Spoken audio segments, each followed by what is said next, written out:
चल गेला हमरा के चोर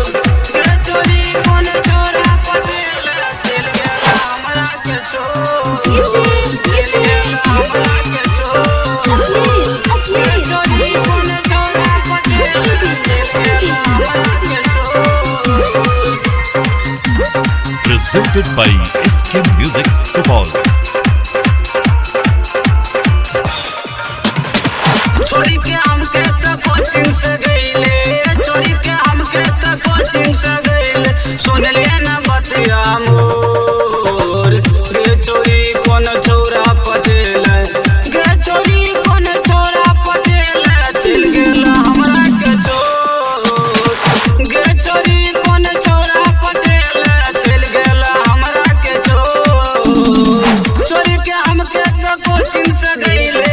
चोरी के हमके तो कोचिंग से गईले सुन ले ना बतिया मोर गे चोरी कोन छोरा पटेल गे चोरी कोन छोरा पटेल चल गेला हमरा के चोर गे चोरी कोन छोरा पटेल चल गेला हमरा के चोर चल गेला हमरा के चोर गे चोरी कोन छोरा पटेल चल गेला हमरा के चोर चल गेला हमरा के चोर गे चोरी कोन छोरा पटेल चल गेला हमरा के चोर।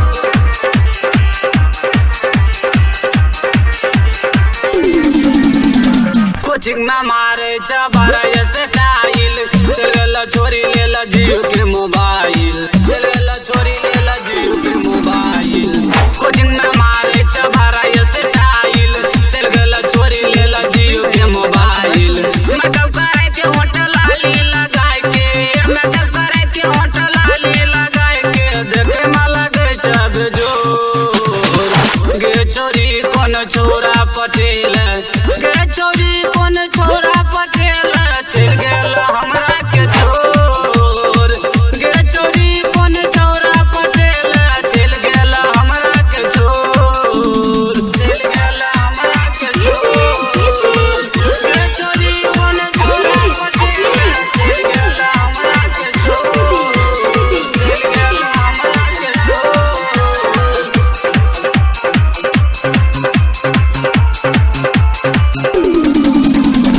कहै छियो छोरी लोभर निजी कोनका टका रोज कर छियो इजी कोनका टका रोज कर छियो इजी कहै छियो छोरी